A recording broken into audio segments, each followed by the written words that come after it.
ஒரு சிஸ்டர் கிட்ட பேசிட்டு இருந்தேன். அப்போ அவங்க சொன்னாங்க, நான் நேத்து ஒரு பர்சனை மீட் பண்ணேன். அவங்க ரொம்ப அன்பானவங்களா இருந்தாங்க. அவங்கள்ட்ட பேச பேச அவங்களுக்குள்ள இருந்த அந்த அன்பு எனக்குள்ள வந்துச்சு. எனக்குள்ள அந்த அன்பு கிரிய செஞ்சதுனால நான் அந்த அன்பை மத்தவங்களுக்கு காட்டுறேன். ஆனா அதே போலதான் ஒருத்தருக்குள்ள கசப்பு இருந்ததுன்னு வைங்களேன்.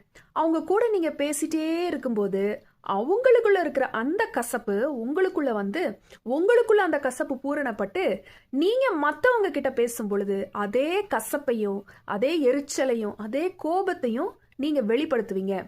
ஒரு வசனத்தை நான் சொல்றேன். யாக்கோபு 3:11 எடுத்து பாருங்களேன். ஒரே ஊற்றுக்கண்ணிலிருந்து தித்திப்பும் கசப்புமான தண்ணீர் சுரக்குமா அப்படின்னு அந்த வசனம் சொல்லுது.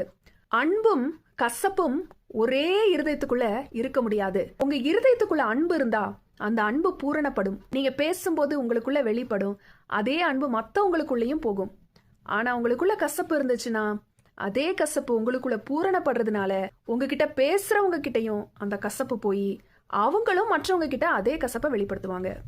அதனால எப்பவுமே அன்பினால நிறைந்திருக்கிறவங்களா இருங்க. தேவன் அன்பாகவே இருக்கிறார். அதனால அவருடைய பிள்ளைகளாகிய நாமும் அன்புள்ளவர்களாகவே இருக்கணும்.